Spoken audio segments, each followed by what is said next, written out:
Hello people of YouTube, this is part 8 of my layout and loco reviews. Here I have today the Hornby 75th anniversary Silver Link. Been wanting this model since I was a kid. My fiance Kayla got it for me for our anniversary, our 4-year anniversary. I'm just glad to have one. Been wanting this model since I was like, what, maybe 10, 12 years old. But yeah, it's crazy. Like, it's crazy how much I've been wanting this model. She bought this for me used on eBay for 181 United States dollars. So yeah. Whenever I first got it, you know, the wheels were dirty. Some of the steel tires were coming off. These wheels right here, and one of them was kind of wobbly and not centered on one of the wheels right here in the front bogie. And the front buffer area kept coming off, but I got it fixed pretty much. So yeah. If you take a look at the box on the back, you know, it gives you a brief history of, you know, the Silver Link and, you know, just A4s in general, all that jazz. So very nice box, I have to say. Very beautiful box. Minimum radius, yada yada. Limited edition of 1100. So yeah, I'm glad to finally have one, because I've been always wanting one. So yeah, let's take the locomotive out. And by the way, there was another piece of like paper covering the model. You know, right here it would say, like, you know, the model, like the model locomotive it was and all that kind of stuff. I don't know where that paper went. I had it in here. I'm gonna have to look for it. But anyway, just screw it. Very detailed model, if I do say so myself. But it is DCC ready. But if you can see that cord right there, very hair thin wires is what connects to this cable, and you have to connect the cable to the tender, because your DCC chip goes in here now. So yeah. I may DCC sound it. I don't know yet. It's gonna be expensive, but it's still gonna be worth it though.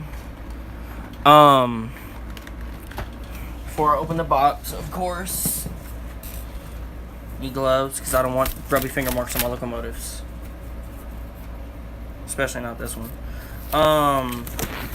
In one of my other videos, I did a review of my Bachmann branch line Silver Link.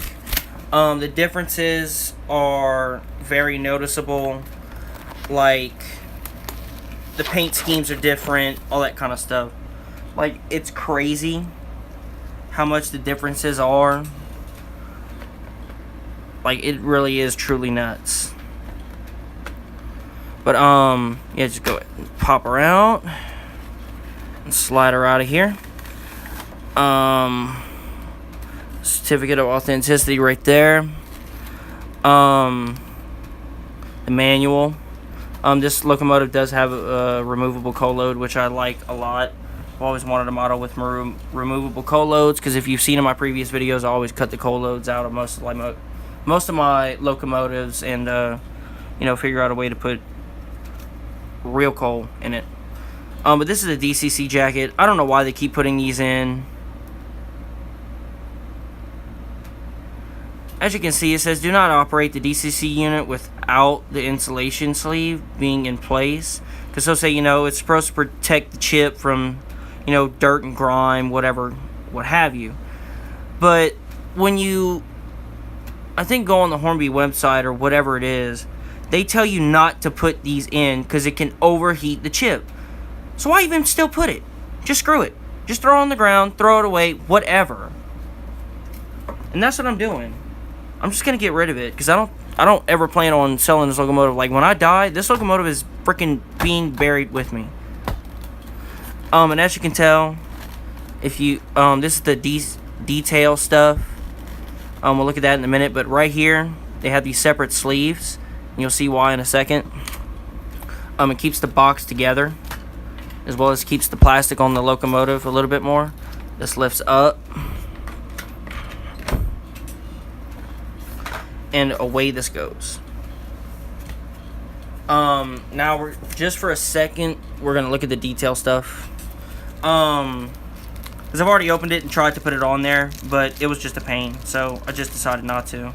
Whenever I bought it used, it was not opened at all, the detail stuff. Like, you know, right here, let's see. You have your little instructions on how to put it on. You have your, you know, what's right here, little cylinder drain cock pipes. You have your little brake pipe that goes on the back of the tender. And this wheel right here, if you're just getting into this kind of stuff, this wheel right here, you can put it on and make it look more realistic back here for the rear set of bogies. But that's only if you have, like, what, third or fourth radius curve, second or first radius. Like, if you're in Britain, then just don't use it because you're just going to have constant problems derailing. And my Bachmann track is, I think, 18-inch radius curves. So I'm not even going to fool with it. I'm not even going to mess with this wheel because I know it's not going to work.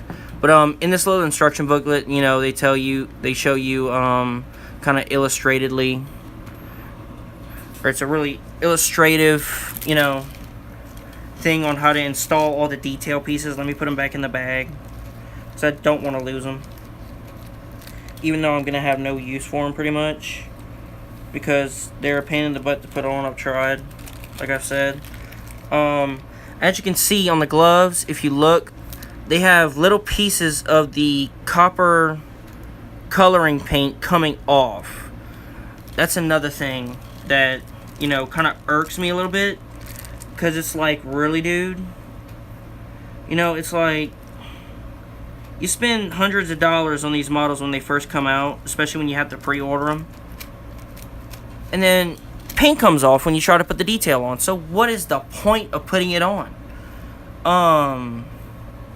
Yeah, right here, and I will change my gloves before I touch the locomotive, because I don't want to get any of that copper coloring paint on my locomotive.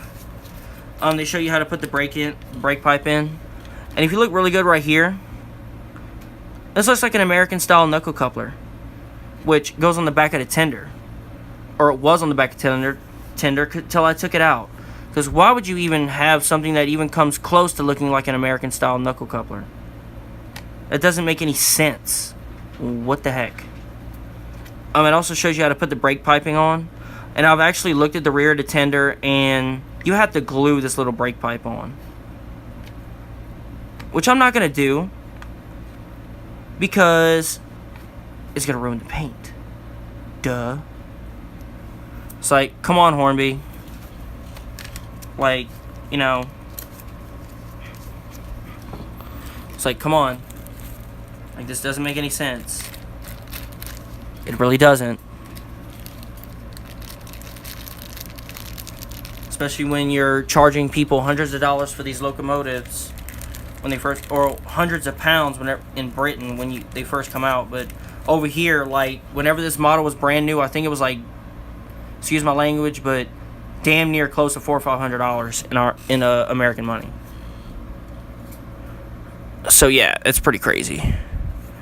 But yeah, let me change out my gloves, because I don't want to get any of that junk on my train. My beautiful locomotive that I've wanted since I was a kid. I'm just glad to have one, like I've said. I'm just so glad. It's just the detail is crazy. And if you're still looking at the locomotive really well, you can tell that this is open right here. Watch.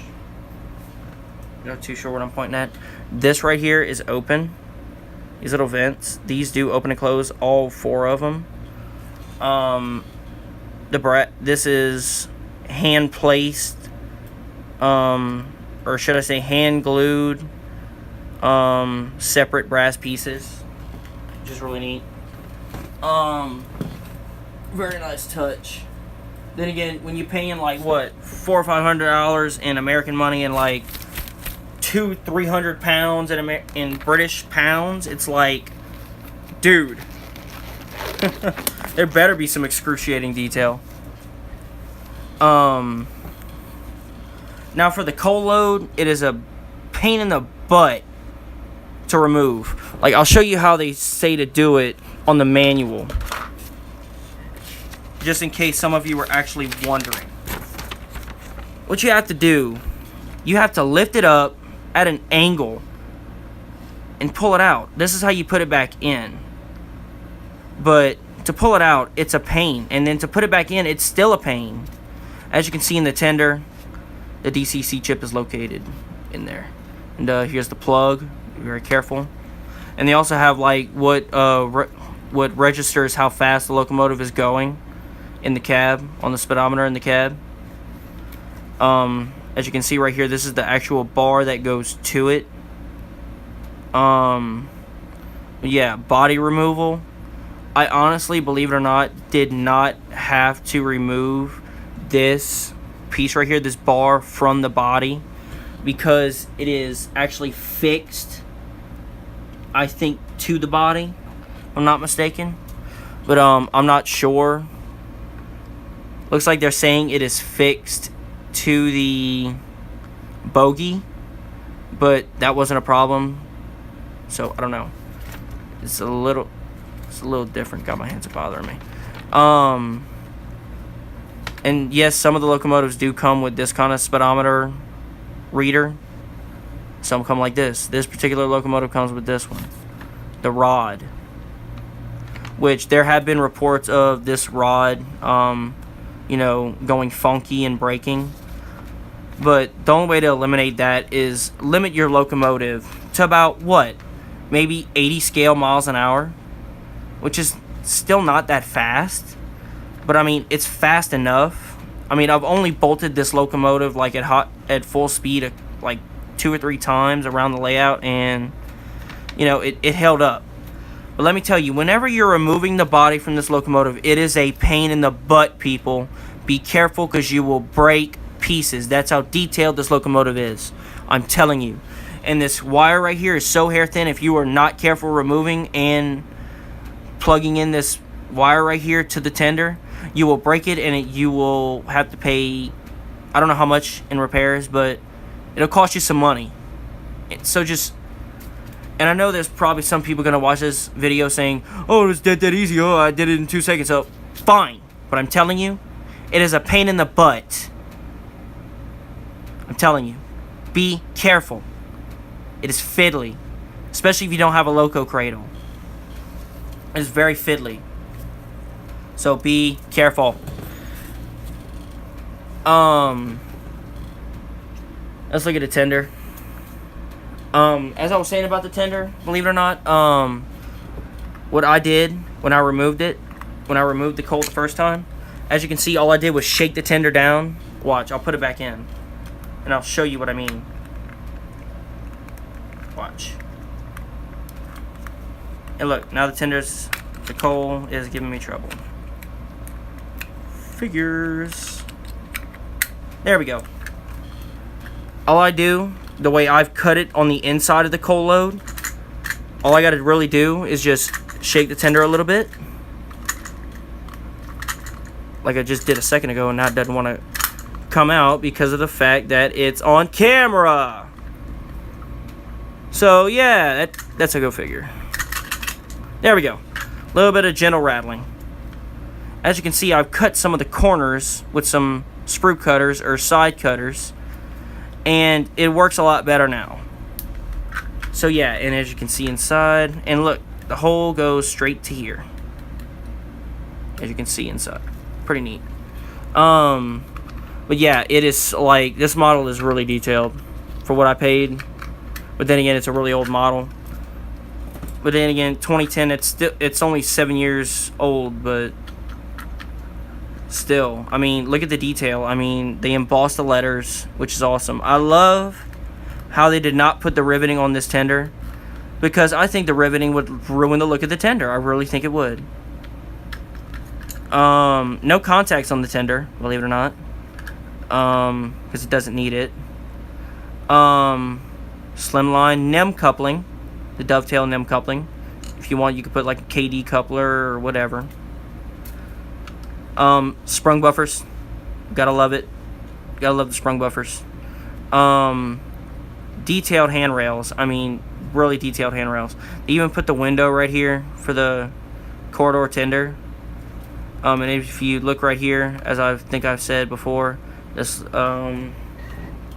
this right here in the light, this right here that I'm sliding this paper clip so everly carefully to not damage the paint, right here that it's sliding on, is where the crew walks through to get to this door. And as you can tell on the door, they have also put the hinges and the knob and the other hinge.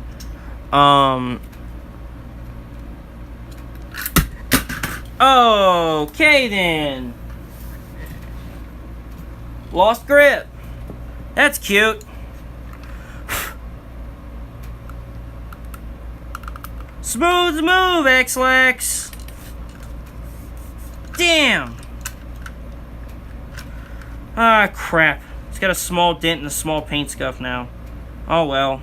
Can't blame anybody else but myself for that one. But the rest of the tender seems to be fine. Awesome. You saw it here firsthand, folks. Drop the tender. Just for that, I'm gonna move this a little bit closer. Just in case. A little bit closer. Move this a little bit further back. Okay. As you can see now, there's a dent and a scuff mark, which I am really pissed and upset about, but I can't do nothing about it.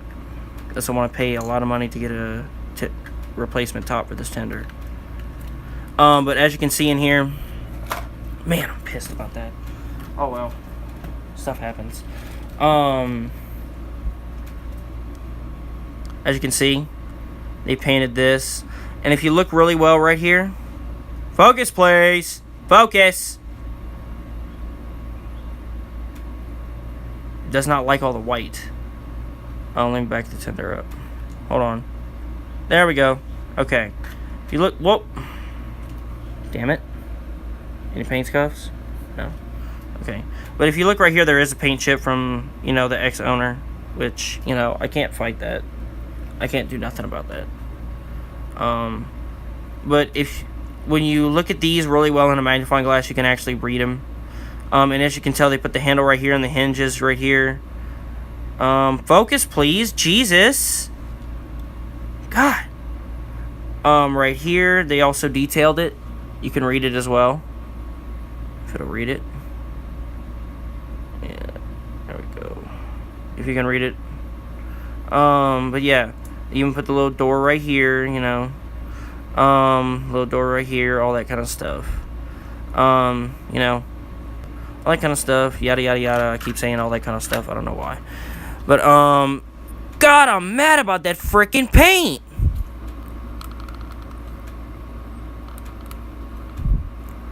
And the dent. Shoot. That pisses me off.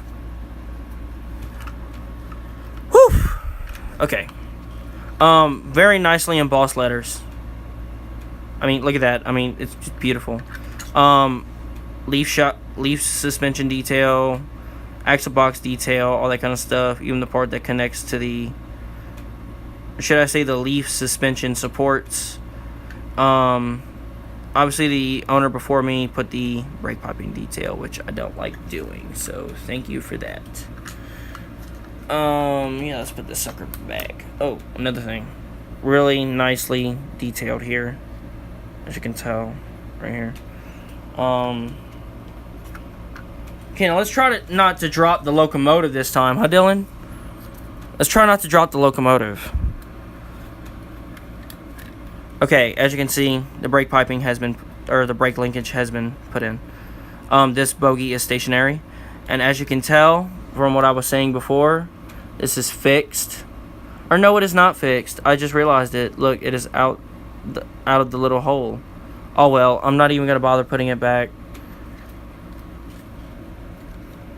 And this piece did break the other day. This is supposed to go like right here. It's supposed to come out a little bit more, about to right here or so, a little bit more than that actually. Cab detail is amazing. I'm just shocked. You can, if you look really good with a magnifying glass, you can even read the dials here. Let me get a flashlight actually.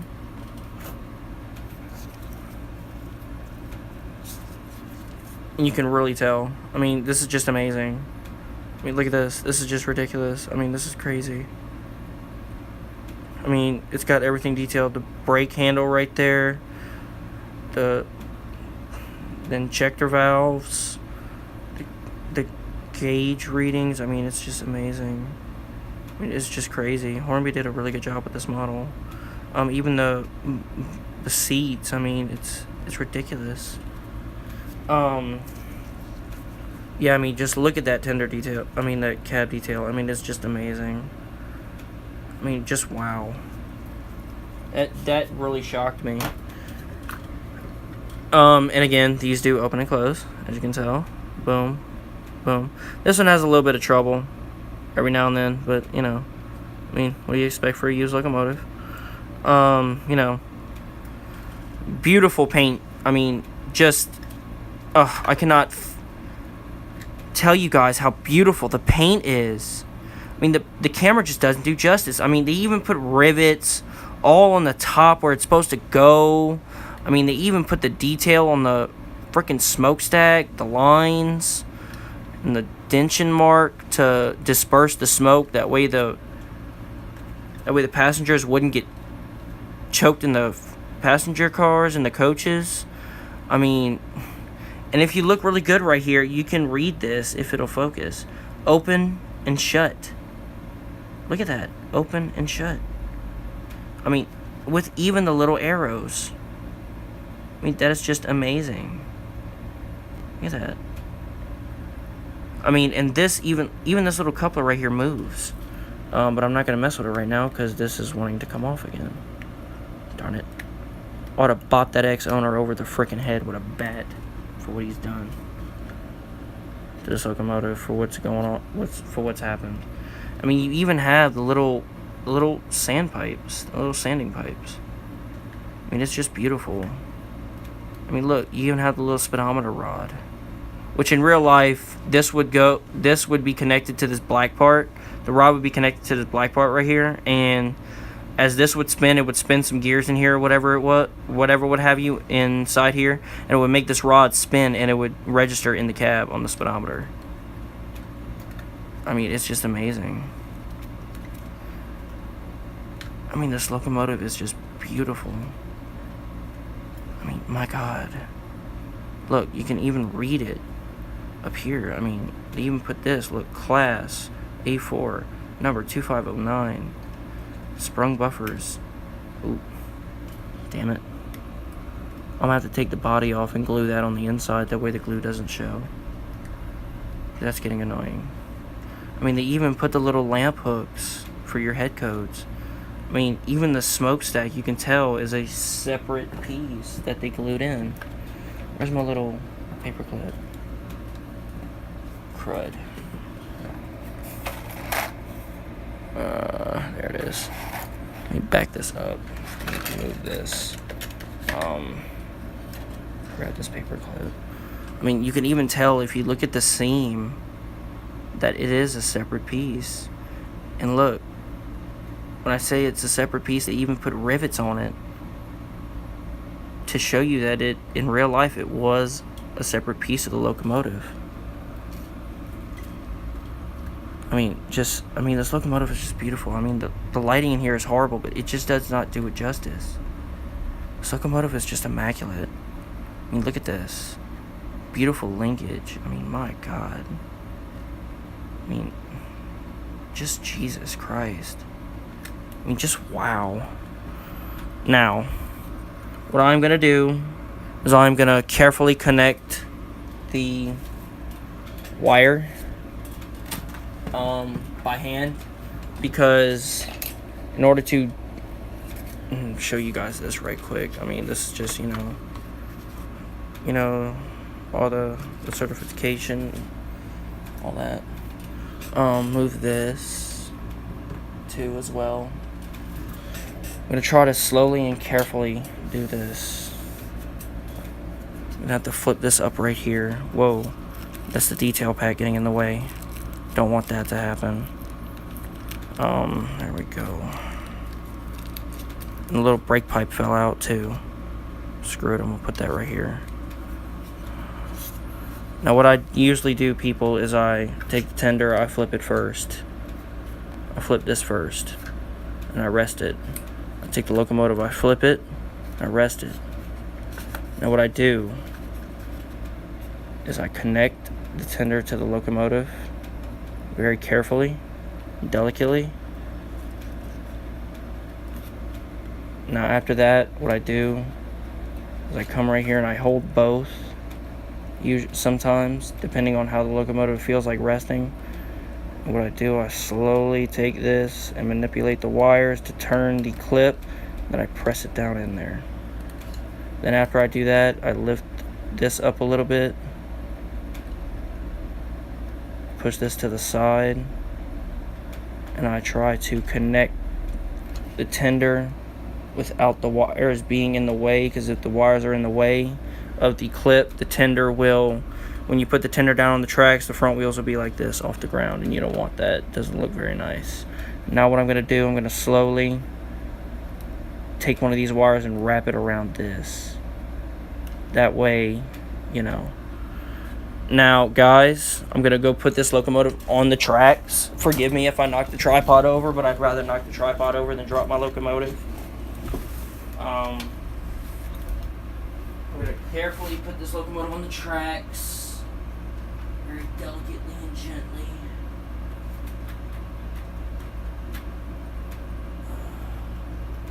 So how's that looking? Looking good. Okay, cool. What I'm gonna do, I'm gonna put the box away right quick, people. Give me a second. Put this box away.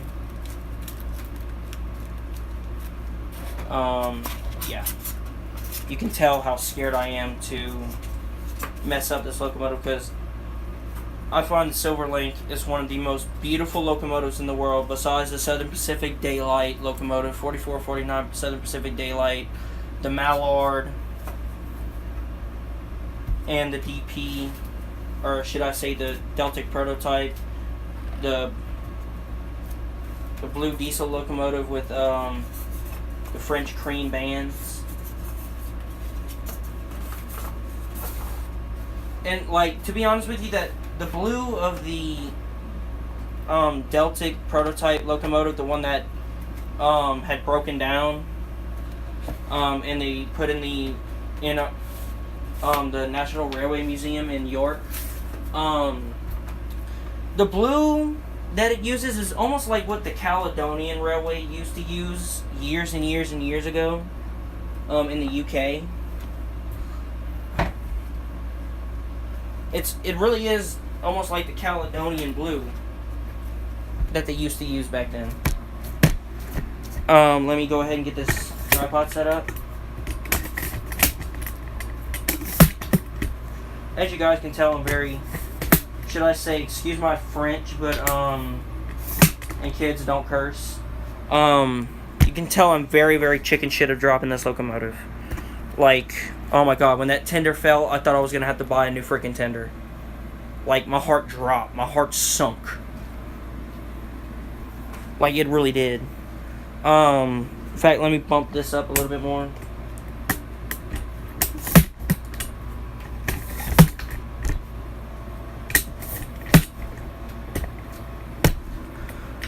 There we go. Now, what I'm gonna do, I'm gonna lower this.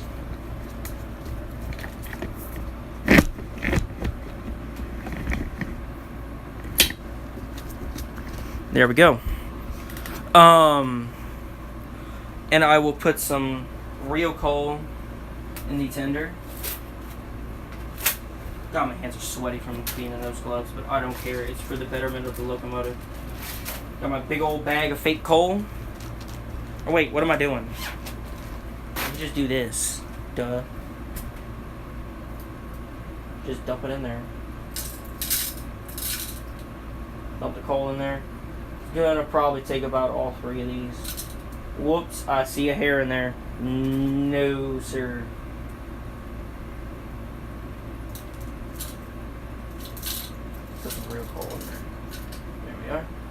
And I do not like to lose these coal pieces because I've lost plenty of them in the past.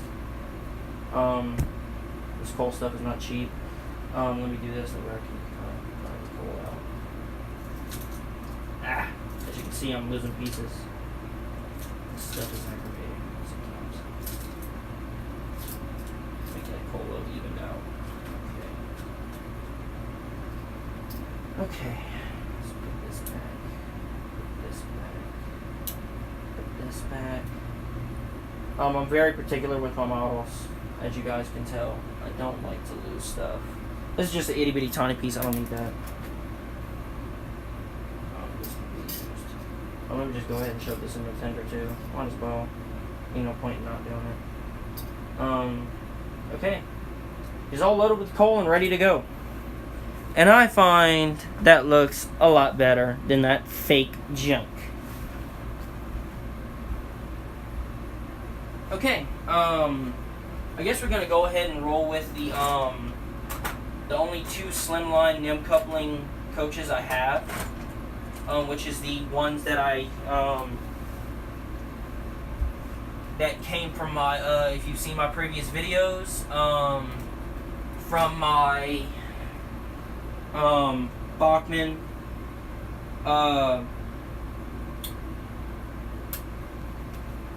Hogwarts Express. So yeah. Alright. Let's couple this up